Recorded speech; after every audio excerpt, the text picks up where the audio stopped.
and welcome to another episode of Herstories. Today, you see, I have in studio special guest, Kalie Williams. Kalie, welcome so much to Herstories. Thanks for having me. I'm so excited to have you here. Not everyone knows, but Kalie was my incredible real estate agent who has become a friend, one of my favorite people. But I really want to talk about why Kalie is inspiring and why I wanted her to be on an episode of Herstories. We've been talking about this for a while. But as most people know, I went through a hard divorce. I knew I had to sell my old home and I had to renovate it. I had to sell, but I also had to buy. And in between all this was I got let go from my job. So I met Kalie and we ended up having a Zoom conversation, and something about her from the minute I met her, and then I think within a week I had you over. My house is completely in plastic, everything like in the middle of renovations. And I remember we were sitting in my bedroom with one of your other colleagues, and I just remember looking over, we were next to each other, and I thought, she's the one I want. Like, they're the team that I need. And I was so nervous and apprehensive about, getting a new home, and it was so overwhelming for me. And I didn't think I could do it. And that's where you were so inspiring, because I knew the minute I met you that I could trust you to help me in this completely overwhelming situation. And I want to highlight, I did have two homes with my ex-husband, but this is my first home, doing everything start to finish. And you were a friend. We looked at 30 homes together. We looked It was fun. It was oh great. my God, it was just, I made you crazy. I'm sure I'm narrowing down the list. But you were so inspiring to me of how you took me kind of under your wing and just made me feel safe, because I had one chance to do this right, and I'll get teary-eyed. I'll have one chance to do this right, and I was so worried I would mess it up. And I even shared that with you, going, I didn't know what to do. I'd never filled out the paperwork, so I always had a partner to help me. So you're so inspiring, and you gave me such courage to find my dream home that I'm in now.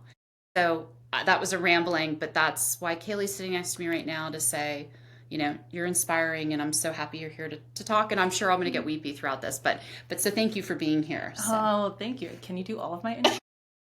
Happy to do it anytime. So everyone, why don't you tell everyone who you are, and let's talk about you. Absolutely. Going back a little bit, who was I prior to real estate? I was in nonprofits for about 10 years. I actually started with Habitat for Humanity not too long after Hurricane Katrina. I am originally from New Orleans, and eventually we got to a point in our lives, I got married, and we needed more stability in our income, I'll say. And so I was actually getting ready to go while I was in nursing school, because I'm like, stable job, it makes sense, right? And I was on my way to school one day, and before I left the house, my husband's like, hey, have you ever thought about getting into real estate? And I was like, I have actually, but I thought that you would think it's stupid because I'm not from here. And in my mind, you had to be homegrown in order to succeed in whatever market you're in. And he's like, no, I think you'd be really good at it. I was like, yeah, me too. And I looked it up, and all right, how do I do this? I called a friend that was super successful in New Orleans. She said, don't do it. It's really, really hard. I immediately hung up with her. I was like, oh, I'm doing it. Oh, no, I was just going to say, just tell me that and I am in. That's where we're similar. Like, oh, you can't get it? Well, then I'm going to go get it. Right. Well, and to be fair, she called back 10 minutes later, and she's like, actually, I was thinking about your personality. I love it. You'd probably do it. I love it. So yeah, I took the course, passed the course really quickly, and then they actually changed the state test the week before I was supposed to take it. So the way that I studied, I was like, oh, this is not 100% accurate. And during that time, I was having a number of miscarriages, and my life was just not in a good place in that regard. And I actually failed the real estate exam 5 times. And I was like, screw it. I'm going to actually just get a job and just decompress my brain, I got pregnant with my oldest now. She is about to be 8. And I was having I was at this deadbeat job that I just hated. It was at a car dealership, and it was not in sales. And came home one day, me and my husband went on a date night. We're driving back, and those really honest, raw conversations where you're like, this is just my complete and total vulnerability right now.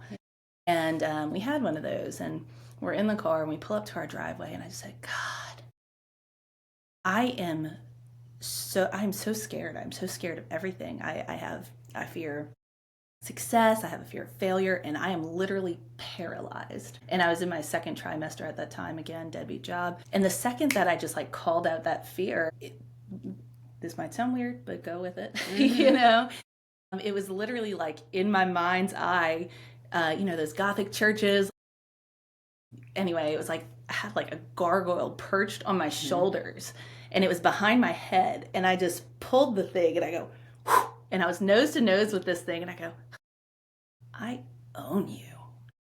And the second that I did that, it just was like released. And so I told him, I just look over and I go, you know what? I'm just going to do it. And I went inside. I sat at our kitchen table. I booked the state exam one more time for a month out so that I could cram. And I went in the next day and put in my notice. They told me I could leave that day, no problem. And I was like, thank you very much. I could use the time to study. So I quit while I'm pregnant. I decided, you know what, like forget it. Like I'm going to get on, like it makes more financial sense for me to get on food stamps and Medicaid while I am pregnant and go to school and finish this. So I went on lockdown for a month, didn't tell anybody I was taking the test, decided, yeah, let's do it. And passed on the first try like that. Yeah, that's amazing. Well, it's also, you confronted your fear for a destiny that was meant to be. Amen. And the timing, right? Yeah. Like that was, I believe that was provisional. Yeah. And sometimes you do fail a few times. Yeah. And I think that's such a great life lesson, being like, just because you fail doesn't mean it wasn't what you were destined to be doing or the right path. So one thing I do want to, there's so many questions I have for you, and I we talked about that you'll ask me some questions from my perspective. But one of the things I think your firm and your real estate agency did really well was you were end to end. When I mean end to end is, remember, you have to find someone who's going to help you with all the paperwork. You're going to have to find someone to help you with the lender. You have to have someone to help you with insurance. You're going to have someone to help you with photos. You're going to, I think of all the people that you said, I've got you. We used to text back and forth and you're like, what did I tell you? I got you. Yep. Throughout, it might be every day. When I mean I have a close relationship with Kalie, it was because I was so frantic and nervous, but I didn't know the process. And I kept saying I need the timeline. And you didn't need to, because I knew the process. So for me to let go of almost the power and freakish control I have, but you to go, I've got you. I'm holding you. You've got this. But I wanted to talk about that model. That was one of the reasons, your personality, and I adored you, and obviously your colleague as well. But there was something about that was so reassuring, going, oh yes, you're going to need all these people, but they're the best people in the business. They're in my extension. Yeah. So I'd love you to talk about that model, because I don't know if everyone knows that, this is a thing, but it's a very unique for your agent. Well, so I think one of the things that top agents do is that they assemble a team, right? And accountability is huge. Yeah. Right? So what is the power of hiring somebody with a team? You're going to be able to say, hey, listen, if one of these people drops the ball, I give them a lot of business. I make one phone call, they're gone. They want to keep my business, because you as a buyer or seller, you're one client. If I'm sending them hundreds of deals a year, well, they probably want to keep me happy. Yeah. And so there is power in that. And not only that, we interview our people, if there are 10 lenders, it's okay, I'm going to interview the lenders for you. I'm going to interview the insurance people for you.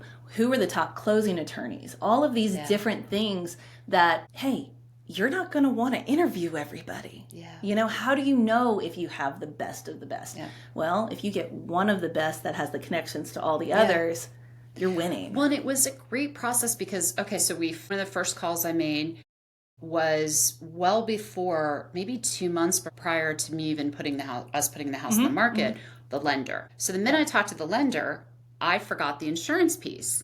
And you already said, oh, well, there's this woman, Nancy, she's who I want you to, she's someone that I'd recommend you speaking with. So I talked to the lender and he goes, oh, are you going to be working with Nancy? And I was like, okay, so it was like this domino of everyone's Yeah. like, oh, I love Nancy. And then I talked to Nancy and Nancy's like, oh, I love, Matt. And it was this, Yeah. I didn't need to talk to anyone else. I didn't need to, I knew I was getting the best, benefits for those relationships. And I think you did pick the best people, that it was a domino, that it's like all of us are together. Everyone was there That's to right. help me as a client. Yep. And that I swear is the most unique thing, that it's Love that. incredible. That I hope everyone has that as an experience, because it can be I daunting. think when people are interviewing agents, ask your agent, hey, or ask the people that you're interviewing, Yeah. because if you're doing it right, you should just interview one person, Yeah. meaning one agent who should have the rest of the connections, and just ask them, hey, who's your go-to lender? Hey, who's your go-to insurance person? Who's your go-to home warranty person? Yeah. All of these different things. Home inspector. Think of all yes. the photographs. Marketing and the photographs are Yes. really important. Yes. And all that. I think when you ask that, what you should be listening for is they need to have a name like that. Yeah. They need to have a person that is on the top of their list, not necessarily just a company, because a lot of people just say a company. Home inspector, a company, I get it. But the lender, the insurance person, if they don't have a first name for you, then that's not holding anyone accountable. I want a phone call that I can make at 8:00 on the Saturday and be like, why'd you drop the ball, if the ball was dropped? There wasn't a person when you said, I'm going to let Matt know you're calling about Yes. Within a half an hour, we talked, and I was like, texting's great if I'm on the phone or whatever. And it was like, Matt's like, texting, hey, can you talk in a half an hour? Right. There wasn't a person that didn't, within a few minutes of when we talked about, would make time. That's also something that, because I was anxious. I was like, okay, well, am I doing this right? And what's the steps? But it was that kind of level of service. Not only that, I believe you went over to the closing attorney's office, and now we're friends with them too. Yes, it is really true. I did. I had an emergency situation where, and you're like, oh, just go over. And it was like, okay, I went over and was like, hey, I'm Elaine, and it was just such a great, there wasn't a piece of this. Everyone, any problem I had, and I don't want to say it was, I had 1,000, but I had I had a complicated situation that everyone's like, oh, we got you. Don't worry. Don't lose sleep of it. And everyone else behind me. So one other thing I think you do super unique is the training piece. This is something, obviously your personality, but you love this. I do. And I want you to talk about that piece of the business too, because I think it's another incredible model. Absolutely. So obviously I have the agent to client, meaning buyer seller relationships, which I've been very successful in, right? Yeah. But I love watching people's lives transform, whether it's that experience or, there's so many, I call them my caged lions. I want the people on my team, my agent team, because I own a team, I want them to just unleash that lion, right? And what is going to empower them? So the people that are like, oh, I know I could do it. I know that I could succeed in this if somebody would just tell me what to do, teach me how to do it, and it's like, I know it's there, but just literally tell me exactly what to do. And so I just built a company that I would have wanted when I first started in the business. And it is, I'm not going to lie, it's a rigorous training program, but anybody that is affiliated with me, I want them to be some of the best. And so my goal is to unleash the lions, right? Yeah. That's the goal. And so they go through a rigorous, I feel so bad, but I'm like, you want to be elite, this is what it takes. And so they go through a 3-month training program where it is explicit, and I mean, I call it like lecture and lab, right? It's learn, do, learn, do, learn, do.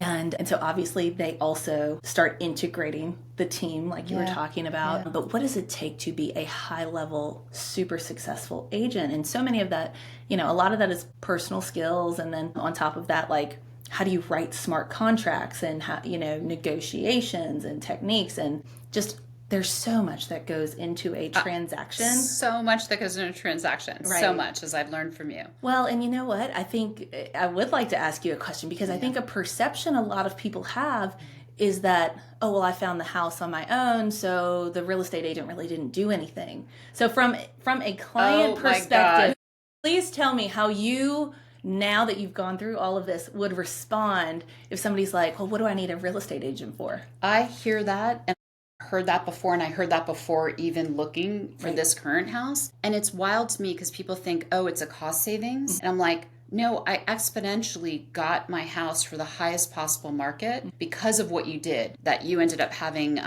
it's not a caravan. Is it called a caravan? When you had, Yeah, we had a broker open and a broker price opinion. Yes. Yeah, and there's no way I could have done that. And I'm great with relationships. I'm sure I could have figured pieces out. But not only that, you helped me negotiate that I could live in the house, because our biggest thing was I had to get rid of my debt. So the minute I closed, I had to get rid of my debt. And I had 3 weeks to then, have that timetable to buy a new home. There's no way I could have done it. Like, I'm a businesswoman, I have an MBA, no way, couldn't have done it. Because those are the things that I didn't know what to ask for. So even though, and I do want to reiterate, like, if you think you're going to save money in quotes, you're not. You're going to make it so much more difficult. And especially if the person you're buying from or the selling, who you're selling to, it is so hard to know all those details. And I just can't stress enough that, to me, I was happy to be like, Kalie's part of this. You've stake in the game. You're here to help me and get the best deal for me, which in the end, I was so happy to be like, you deserve a big check. Because to me, I couldn't have done it. I could not have done all those moving pieces. Or you would have just spent it in therapy. Therapy or in a straitjacket, like one or the other, because I couldn't. It's just, there was too many things flying at me. And my job, and was to renovate, to get it to the highest possible look and feel for you. And that, to me, anyone that thinks they can do it, I really just can't even stress enough. Find the right agent for yourself, because I think that's so critical. That, you think you can do it and you just can't. There's so many other things that I learned. It's a lot. And I appreciate that you see that, because we hear that all the time, and it's like, no. What do you think we do? Yeah, no. And I think of what, and I do want to bring up also, we made the decision right away that it was, you not only were going to sell my house, but you're going to help me buy a house. Right. That also, there was never a doubt in my mind that you and I were going to be part of this 4-month together, really 4 months together, and really figure out, you knew me. You knew me from the home, my personality, but then you knew me to find my perfect house. And I love that, because it was just, we went from, okay, the minute it was closed, remember, and I was like, we're about to go under, my house went under contract within 48 hours, which is incredible. Like, incredible. Everything. It was just amazing. And then the minute it was going under closing, I was like, oh, I want to start looking at homes. And you're like, hold on a second, because I was so excited with the thought of, oh my God, I can do this. But you were like, until it closes, let's wait. There's no need, put your list together. We started testing each other listings. But I think that's also an important thing. Take a moment, because you could want to find something, but you financially can't. Correct. Because I needed to sell the house. So that was an amazing lesson, that you're like, slow down, Elaine. Listen, we've been through this, not specifically with you, but so many times where if you look at properties too early, you'll find one that you fall in love with, and then you can't get it. Yeah. And that happened. I mean, we saw homes, and I was like, oh, it's already gone. It's like, they go quickly. We never, I'm saying we, the agent and the buyer, right? Like, we never want to put ourselves in a position that we're going to intentionally get our hearts broken. Yeah. Yeah. So it's like, oh, listen, I've been down this road. Yeah. And that's the last thing that I want for you. Can you see how that would probably pose a problem? Yeah, and it was good that was very, I loved our relationship just from the, friendship, but then it's also, you were so honest with me. I also think that's Always. part of, as I'm honest, but it was great, because we look at homes, and I was like, I want to get a fixer-upper. I just fixed up my old home. And you were so great being like, I really don't think we should do it. But I even went under, we put an offer out in a home, and I woke up, I cried that night. I woke up the next morning, and I called you and said, and you go, we're done. It's the offer. This just won't work for you. Right. And it was to have someone that was like, I see you in a house that's almost all done, minus putting your personal touches. Right. I was so grandiose, being like, I could do this. And you're like, maybe someday, but not today. That's right. And that, for you to be so honest with me and but me to be like, I just cried, that wasn't the house. And I love that. And I think, do you have that often with your clients, that is it is it unique, or do you just build that relationship where you can be like, you can read into what they really want? Because I think that's a massive skill as well, wonderful skill. The biggest part of my job, and one of the things that I train my team to do, is to shut up. Right? Like, listen, it's not about you. Like, it is not about the agent. And I'm not going to be able to do my job well. So many real estate agents word vomit, right? Like, it's like, let me pitch to you. This is why I'm awesome. This is why I'm great, whatever. You want to know why I'm great? Because I listen. And you listen to the point where Kalie just saw the house decorated for the first time. We're like, I'm almost done. We're having a party this weekend. Walking around, she just said, everything on your list is in the home. That's right. And it was, I can't even explain the warmth. I, had 2 other homes. So I still get excited coming up. I have a steep driveway, coming up the steep driveway. Yeah. And it just, the minute I walk in the house, there's this euphoria that I've lost weight. I'm finding a new career path, or like a new extension of my path. And that, you literally got everything I wanted on my wish list.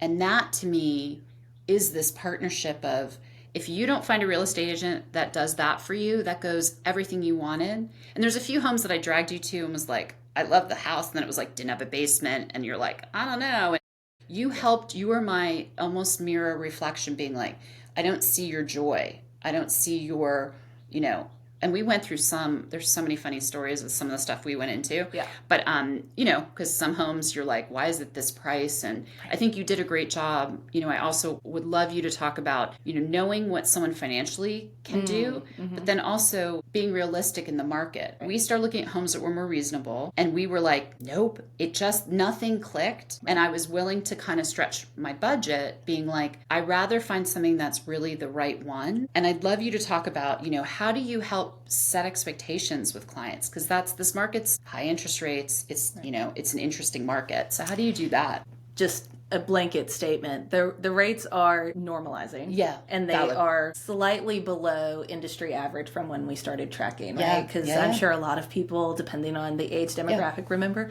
my first house was at 15%. So perspective is a lot, but because the prices rose so much, it does seem like, it's a double whammy. Yeah. Right? But just like every single buyer's situation is going to be unique. And so I don't know that there is a standard answer to that. I think that's where kind of the listening comes into play. So if I know that somebody has a high debt to income ratio or something like that, and obviously that is the lender's lane, and I let the lender stay in that lane. And that's why I have very specific people that I like to work with, because I trust them. And you're not putting someone in debt if they really couldn't handle it. Right. Which is part of that, because then you knew instantly when Matt was like, hey, this is what she qualifies for. And so then you can be like, okay, we're in this range, which is great. Exactly. And a big part of it too is like, am I putting you in touch with people that will coach you? Like, okay, if this is what Elaine needs to pay off, and this is the order with which it needs to be paid off in, and do we have the funds to do that? And if we don't, when will we have the funds to do that? Yeah.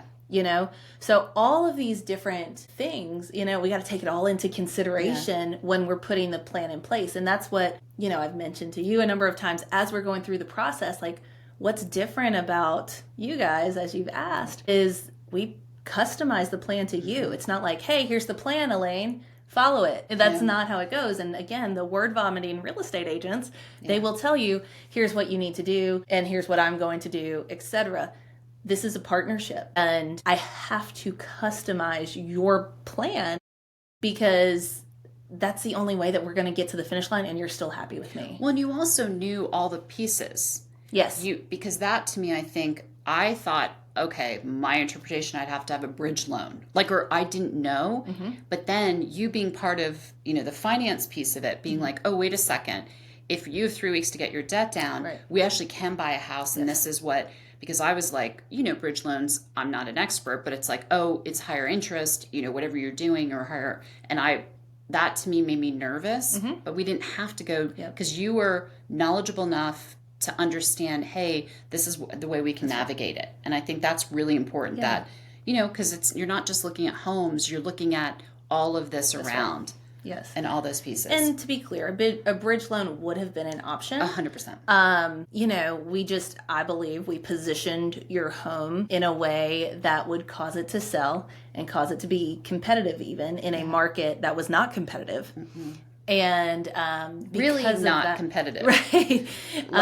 Really not competitive. Like, I just want to stress that that was one of my fears. Like, I knew the economy was changing. I wanted to it was time for me to get rid of the house. And you had a neighbor that had been on the market for, if I'm not mistaken, over a year. So your neighbor, who had a great house, by the way, like it wasn't perfect by any means, but the asking price was it was different. It was. And the whole neighborhood was talking about it going, he's crazy. Like, and it was one of those that he didn't have someone like you to come in and say, what's a fair price? Yep. Because, in the end, I think anyone listening, you want to get the most you can for your house. Mm-hmm. But I wasn't willing to be so crazy thinking I was going to get X, Y, and Z more. Right. When in the end, I'd rather sell faster. Right. What was the gamut? And I do think we got the absolute best price for the house. With you. There's nothing... unless I was going to I didn't so much renovations and everything else for it. Totally agree. But I said that to say, because it was competitive, I was able to ensure that you had the extra time that you needed in the house to ensure that, hey, we don't need to get that bridge loan. We don't need to get all of these other things that you're like, oh my gosh, do we need to get that? Yeah, it's like, no, we're good. And walking through all those pieces, because in the end, you want someone responsive. You have, which I learned, all this is so quick. You have to be on target. When someone comes in with an offer, you have a deadline, and then you have the inspection, you have these dominoes. And I think that I never was nervous, which anyone that listens knows me. That was a huge weight off of me as well, as with the partnership, that it was like, you kept me on track when the offers came in and what we were thinking. What do you think of this? Even what do you give in the offer? Like, the woman that bought my house wanted a TV, and like, fine, you want that. And it was like, you helped me negotiate those little things that meant a lot to the new owner. I was like, I'm fine. I have enough TVs. Like, I don't need it in my new space. Is there anything bizarre that what's the weirdest kind of, like, did someone want or something? Like, I think it was funny. So the woman who bought the house also wanted the cabinets in the garage, which were beautiful. Now, the funny thing is, of course, we were giving it to her because we talked about it. Mm-hmm. They're cemented into the wall. So even though she wanted it, it was like, well, I'm not removing them anyway. It's technically a fixture, but we're like, yeah, of course you're going to get those. But like, that's not that funny. But is there anything, like, do you have any experiences that you're like? We've had somebody that wanted a cat. No shit. Are you serious? Yeah, they went to the house, they viewed the house, the cat was in the house, they fell in love with the cat. Oh my God, that's great. Okay, I caught you off guard with that question. You did catch me off guard, but don't worry, they're there. Oh, I can only imagine. And I also think, I really do want to get back to the pricing. You love your home so much. It's your home, but when you're selling it, you said something to me that I think might have been one of the most, you had so many great sound bites for me. You said, you need your emotion out of this. This is no longer your house. You're selling it. And then you introduced me to, we had the photographers who were incredible, but you also introduced me to a stager who said the same thing and said, I'm going to come in and tell you this is going and this is going. And it's not that I don't like your things, but that's a piece of, it's your particular stuff. Someone else might not like it. And how do you make the house more appealing to someone else because it's not your home anymore? I think that, that was incredible because I was like, yeah, you're right. Because you don't put photos up. You don't have any of that. You really just take that personalization out, which makes people they picture themselves in the home. And that's the goal. I want to make sure that as many people that would reasonably think, oh, this could be where my family lives and, I'd love to move here. Yeah. Create the vision for the buyer, and that's going to get you the best return. Yeah. The other piece I think you did extraordinarily well, and as you asked me the question about why I would want to work with an agent and as people think they could do it themselves, I want to talk about the marketing piece. You knew I have a marketing background, and you and I clicked on that right away. Yep. But I think people forget what you do from the marketing aspect because once you get the price and you figure that out, that's all part of the marketing. But I'd love you to talk about some of your great things that you do with the marketing because I think it's you're forgetting that's a whole element to market your home. Yeah, yeah. So marketing, I mean, in some ways, there's a piece that's like, well, you can only do so much, right? But I think who's your realtor associated with? Like that might sound weird, but you mentioned earlier the broker price opinion, which is when we had, prior to listing, I had a price in my head, and we wanted to get, because it was kind of a tricky number. Hey guys, listen, I would love to get some experts in the area that sell a lot over here over to the house. I'm going to have a market analysis for you so that you guys can see the numbers as well. But take a tour. Number one, if you have a buyer, please bring them to us. We could sell this off market. That would be great. That's a big thing. Can you sell it off market before it even hits the market? Like get an agent that will have those conversations with their network, right? And then beyond that, obviously you have a ton of social media. If you're familiar, and I think you are, with a lot of, it's called spiders, when you put a house online, and are you working with somebody that has all of the internet spiders? Like if I click on this house, I'm going to see it again over here, and then I'm going to see it again over there. Which is super key with marketing. Right. Because it's always showing up. That's right. And so obviously we utilize the spiders. And it doesn't hurt that we are Zillow's number one team in all of Atlanta. Yeah, amazing. So, I mean, that's a huge piece of it as well, is, you know, are you getting the calls? I think once I had the house renovated, which I do want to say again, you trusted me to say, I'm really renovating. I'm going to make this top notch for you to make it an easier, you know, kind of sell it visually. Yes. And I did all of that. I also thought you did a great job with like the feedback, because there's certain things that, you know, I could be stubborn, and then you're like, you know, and I think, is it hard to talk to your clients and be like, you know, because it depends on the client. It depends on the client. It depends on the client. That's a hard, you know. Honestly, you were an ideal client. And that's not blowing smoke, really. And I think that, you know, you and I have spoken about this, like there is a mutual respect there. I think sometimes people have a skepticism of real estate agents, and you know, I don't know at what point you're like, no, she's really got this, because I do tell my clients that often. It's like, no, listen, I got you. Yeah. Like there is a lot. I want that on a shirt or a sign, because we said that hundreds of times over the months, being like, I've got you.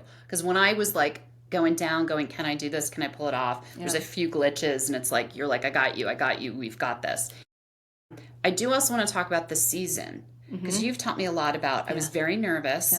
We had a few house renovation stuff that, like, I was pretty close to being on target. I was, I think, a couple weeks off.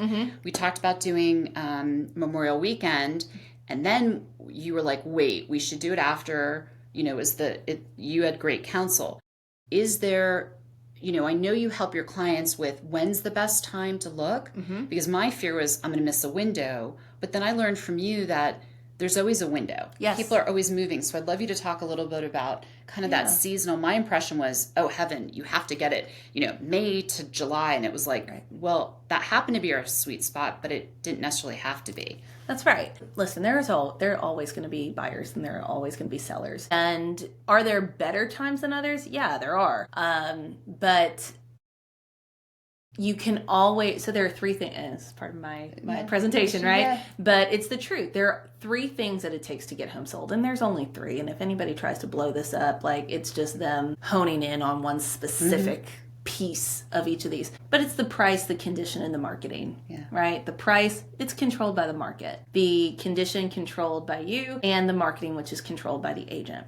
So everybody has a piece to play, but people need to be honest about the market.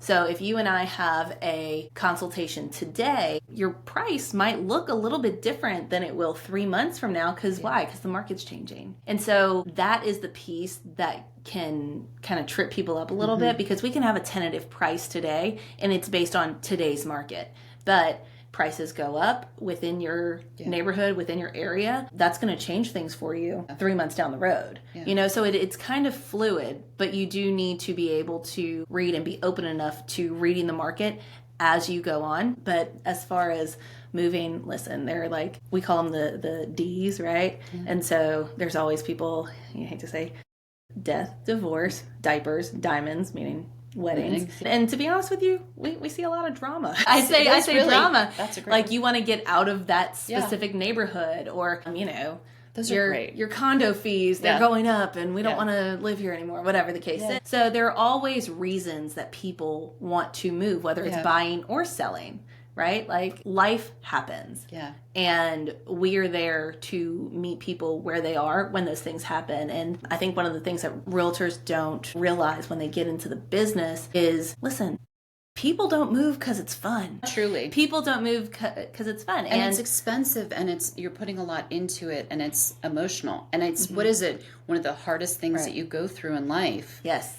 And that second only to divorce, in fact. Which I had during, so it's like, I had all that and job change. So like I had, and I think that's so important to find the right partner for you as an agent. That's right.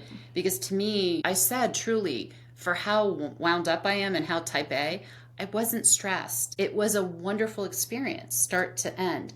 And I'd love you to talk about the surprise, which we'll show the video of. You have to tell this story, because this, to me, I've shown this video to so many of my friends, and I'd love you to talk about, sold the house and then you go through. So we were on a little bit of a time crunch, right? We had a timeline because Elaine's house was sold. We officially sold the house, and now she's in a temporary occupancy. And it's like, all right, we got to find the right house. And on caveat of that, to interrupt, I was done with the company I worked at after 16 years. I had till August 30th to find something. Right. So not only did I sell a house, we had this weird window, and we kept going. It's 3 weeks. It's 2 weeks. Like, we had to get to a date. And that's because the lender needed to have that income that was still proven by the end of the month.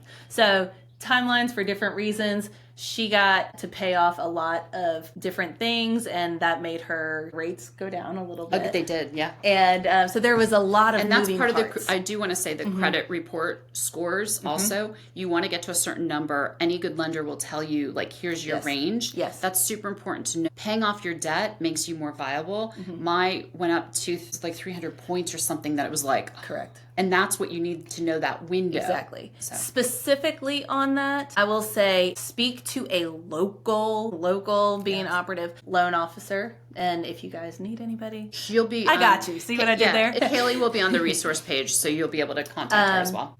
Not all debt is the same, so you need to be coached. Hey, pay off this specifically and pay off this specifically, so that the scores are reflected in the best light. Because if you pay off the wrong one, that money's gone, but it didn't really do as much to your score as you would have hoped. That was critical information. Yes, absolutely. So that's a big thing. And that's not my arena. That's me kind of overstepping there. Again, we'll put you in touch with the right people that will tell you specifically. Yes. So so I closed my house on. Oh, that's right. We're telling July 15th. That's right. So we closed July 15th, and we are shopping like crazy. And we have a very special method to that. We call it King of the Hill, right? I love this. And I'm not going to go into King of the Hill. No, this is your proprietary information. It's amazing. Well, I appreciate that. I love it. Yeah. So, I mean, there is a method to the madness. And that's part of the reason I think you felt so secure, because it's like, hey, there's a process here. This is what it is. And so we went on one of our excursion days, I'll say. And we did this in a great, as we said, we waited until we knew the house was going to sell. We were under closing. And then we try to do 5 homes per. Yeah, I would say between I would never do more than 8 because you will get buyer's fatigue, and then all the houses start running together. And then we'd be like, which was the house? And then but that was so we'd go out and we did really about 30 homes. And not all at once, but yes. No, 30 homes over a course multiple of a few days. Weeks. Yeah, multiple days. So we came to this house, and we went to a bunch of other ones first, and we had to talk her off the ledge a little bit, and we're like, and your son went with us, and he's like, this is not it. But you're like, yeah, this is it. Yeah, he really helped. He's great. Between the two of us, we wrangled it in. You did. And there were a few friends. A few friends were like, because I was getting close, and they're like, no. And they were like, they were supporting you, whatever you said. Oh my gosh, really that's so funny. Yeah, now we're all friends. Now we're all friends. So, there were 2 that she really liked, actually, that we put offers on. And there was this one that we are currently in, and it was like the first day on market. And we came over here and remember the first day You wanted me to see it, and we couldn't Oh, and you see told it. me no. I said no. You said you didn't want to see it. I was like, Elaine, I think that this is you. And I was like, well, we saw the others and whatever. And then, yeah, so you said it, and I was like, somehow we didn't go that first day. That's right, because we were looking at other ones. And I think that day was the day that we found the old house. We did. Right? And then we decided, hey, we're going to put an offer on this house. Great. And this is the one I'm like, girl, no, this is way too much work. This was ultimate project house. Great location. It had a lot of potential, but my Lord, it would have been a 5-year undertaking. Minimally, yes. And so anyway, we put in an offer. She calls the next day. It's not the right house. And I'm not going to say I told you so, but I will now. No, this is not it. This is not it. Right. And at that point, it's just supporting you through that. And hey, I'm glad that you know what you don't want. Yeah. That's so important. And okay, well, what did we learn from this house that we can bring going into the future ones? We know that we don't want this. And so finally, I brought this one back up again, and we come see it. Oh my gosh, this house is amazing. Okay, everything. perfect. And Alexander loved it. He was like, this is the one. Yeah. And you remember I was wearing the same color pants as the kitchen counter. I took a picture. And she took a picture, and it was just, I can't explain, out of all the homes, I dreamt that was the of only house that I took a picture of you in. It was the only house you did. Yeah. And it was that weird, I can't explain, the minute it felt right. Mm-hmm, mm-hmm. And it just, and I liked, the decorations. We actually ended up meeting the owner by chance. He was leaving, but it was something about it. And that Alexander had the same feeling I did of like, then. So, a big part of this job is also co-oping with other agents, right? Mm-hmm. And so I called her. We have a great conversation. Mm-hmm. She also happened to be the seller of the house. And so I'm thinking, okay, we hit it off. I feel good about it. I verbally let her know what we were thinking and to expect an offer later. They did get another offer. And I knew that while I was on the phone with her because she told me. But we put in a pretty strong offer. As it turns out, they decided to go with the other offer. And I was devastated, I thought. And we're like, fuck, we got to go back out again. And I just was like, I couldn't imagine finding anything that I wanted as much. Mm-hmm. We also looked at homes in the neighborhood, and there was nothing else at the time in the neighborhood. Yeah. And I asked the agent, I'm like, okay, can I get some feedback? Because I was under the impression that this was pretty good. And she's like, I really liked everything about your offer better, except theirs was just... theirs was more complicated, but it was a higher price. And ultimately my husband talked me into a higher price and all those kinds of things. I was like, okay, thank you for the feedback. And so we went out shopping again. We found another house that we liked. I mean, everybody was like, yeah, this is a great house. Beautiful house. That was the first day on market, for that one. And we were the first people to see this house in the market. Yes. And so again, call the agent. This was a Thursday, I believe, and knowing that it would probably get some traction throughout the weekend, I'm like, hey, listen, we will offer you this. After obviously consulting with you, we decided, hey, we will offer you this if you accept this by Friday at 6, because we don't want it going through weekend showings. Yeah, right? I think they even had an open house, so it was like we knew they'd have a lot of people. And so it was a competitive offer. And she called me back and she said, no, we're going to wait through the weekend. And it was an official offer. I sent it out. And it expired before Saturday morning. This agent calls me on Sunday afternoon, evening, and she said, oh, so are you going to resubmit your offer? No. And she was bummed. Yeah. And it's like, well, you missed the shot. And even if we did resubmit the offer, do you think that we're going to resubmit the same offer? Yeah. No, that was the best one. And kind of a little bit of a rule of thumb in real estate, your first offer is almost always your best offer.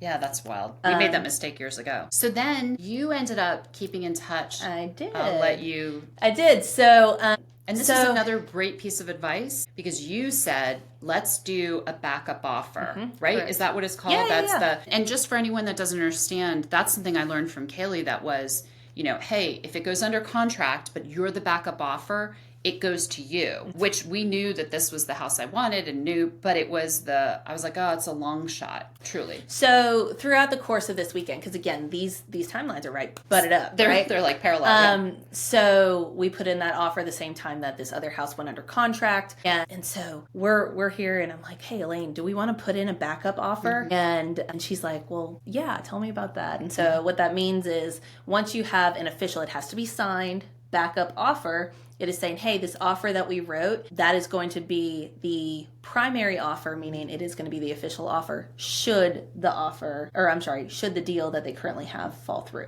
And so that same Sunday night, I'm like, hey, what's the latest with the inspection? What's going on here? How's that other agent treating you? Are they easy to work with? Because there's so many things that would potentially make a deal fall through. And so she's like, I'm really this co-op agent I'm just not getting along with well, and I really appreciated you calling, and we got along really well. And I was like, tell me more. And so eventually she's like, I really felt like we should have taken y'all's offer, we just didn't. And I'm like, cool, well, just tell them that you won't do anything and let it fall through and work with us. And so she's like, yeah, that's probably what we're gonna do. And like, how much longer do you have on due diligence, your inspection period? So I guess maybe the next day she's like, hey, they terminated. And I'm like, well, and you were so good. So I don't know that it's terminated. You didn't, Yes. We still talked, but it was like, we have to go out, and we were going to go out Monday. Yep. And we were going to go in the afternoon on Monday. And it was the day of my close of my previous house. yes. And so we kept in touch, and you're like, sent me, we're going to do 5, showings. Oh, that's right. I faked you out so hard. She faked me out so hard. But normally what she did, which is also wonderful, have an agent that does this for you of like the night before, here are the homes. This is what we narrowed it down. Here's the map. She'll map it out. And like, she did all this. So it was like turnkey of either we'd meet somewhere, I'd pick her up, or we'd meet, where she'd come to the house. But she just said, we have 5 showings. But she didn't give me any addresses.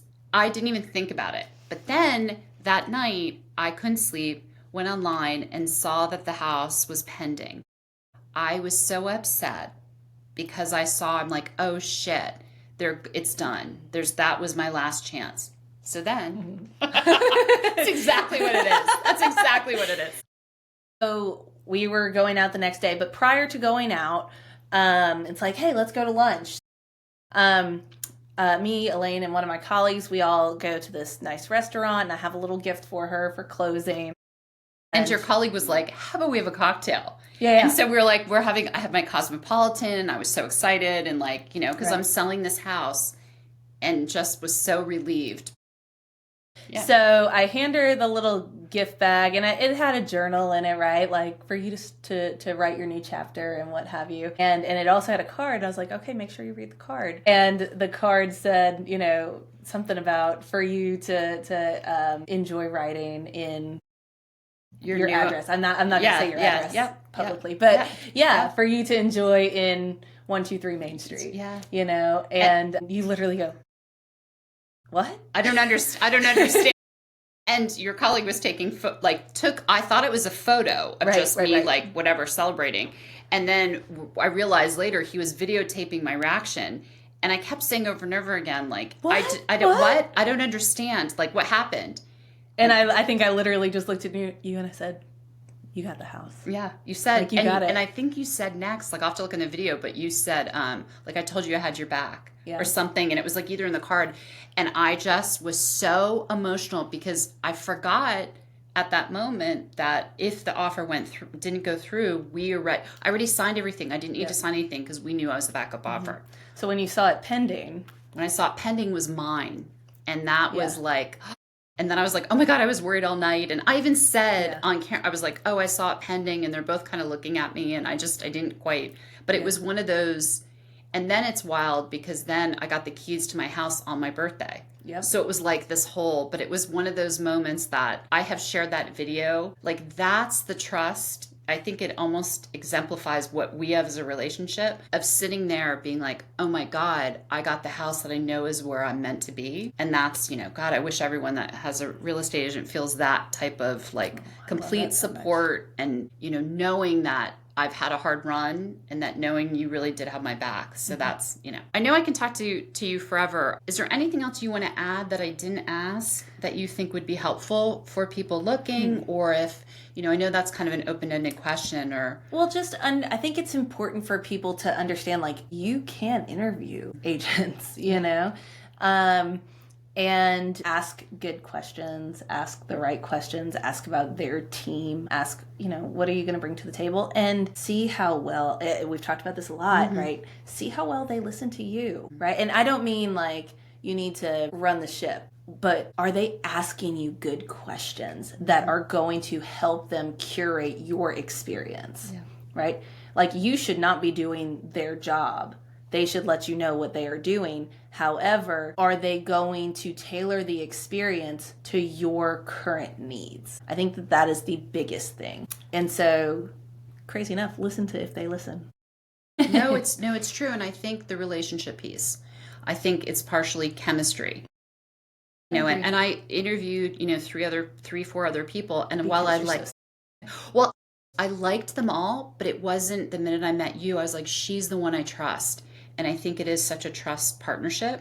And what makes you feel that way? Like, what makes you feel like, and I don't mean necessarily with me, but like with anybody, like, what's the X factor when you're talking to somebody that's like, you know what, believe them. Yeah. Like, I believe that they're going to do what they said they would do. Yeah. And that is so critical. Like, this is such a big purchase, such a big sale, everything. And it's such a life moment that, people come to the house now. This is where I'm meant to be. It's mine, every aspect of this home. But, I couldn't have done it without you. Like, and showing you off the house today, I was so excited because I wanted to show you all the little things that we saw when we saw the house. But we've talked a lot the last few months, but I wanted you to see it when it was done. 100%. And now it's pretty much 90%, 95% done. It's very Elaine. It's very me. And it's the new me. Yeah. It's not the contemporary black furniture with leather, and it's like, it's just warm, every aspect. I'm so thankful that I was able to, I love walking through these monumental moments with people, and sometimes it's different, it's like not a huge monumental moment. It was. This was. And it's not only about the house. It's like, what does the house represent? What new chapter is it that we're going to be in, And I'm like, gosh, this is such a privilege, be able to walk through these moments with people and really just get to see them experience the new version, the new chapter of their life and what it evolves into. And how you see someone exponentially become who they're meant to be. Amen. Because I was in a boot. I just had surgery. So was I. And then you were in a boot. It was and then one of my friends were three of us were all in boots at one point. Yes. But it is having that. And I just, I'm internally grateful because I look at this house and I look at this and knowing every day I wake up happy, knowing this was where I was always meant to be. And as the kids love it, and it's the anchor that as they all are launching, someone said to me, oh, are you going to downsize? I said, fuck no. This is my house. Yeah. I see this as always being, I can't even imagine this will always be an anchor for me. And that you gave me that is just, I can't even put into words that your friendship and support, just you let me figure out my new single life chapter in so many ways. So, that's just, me. But I do have one last question for you. Sure. I always ask people what empowers and what inspires you. Sure. What empowers and what inspires me? I think, I love growing and I love really knowing people. I'm really bad at shallow conversation. I want to know people, and I think that that's what's beautiful about Herstories. It's like, hey, let's dive deep here. And it's the everyday person that you're just like, hey, tell me about your life. And, you can see all of these other, powerhouse women and you can read about them. And yes, that is inspiring. But what is the everyday person doing that is genuinely inspiring? And so I think just meeting people, getting to know them on a deeper level. And I think that that's really it. I love people that I know and can grow with. Yeah, I love that. It's so beautiful. And I hope all of you listening, I will put on the resource page Kalie's information, learn about AgentShip, because I really do believe there's nothing like it in the market. And I just feel like that partnership, and you can see Kalie and I are friends, and it's that this goes well beyond, but it's also find an agent that you trust, find an agent that is knowledgeable, has a great end-to-end business that can help you sell your house, but also buy your house. Just all of that. Do your research, find the right person, because it's just critical. I wish everyone has a Kalie in their life that truly, I'm sitting in my new Herstories, podcast room, and we did it. And I just so beyond thankful forever for getting me to this point when I didn't know I could. So I just, thank you for that. You were right behind me, and as you got my back, as you say. Thank you, everyone, for listening. I will make sure the research page has Kalie's information, and let us know if you have any questions or anything. Absolutely. And she's here to help. And thank you. Stay tuned for another episode of Herstories. Thank you.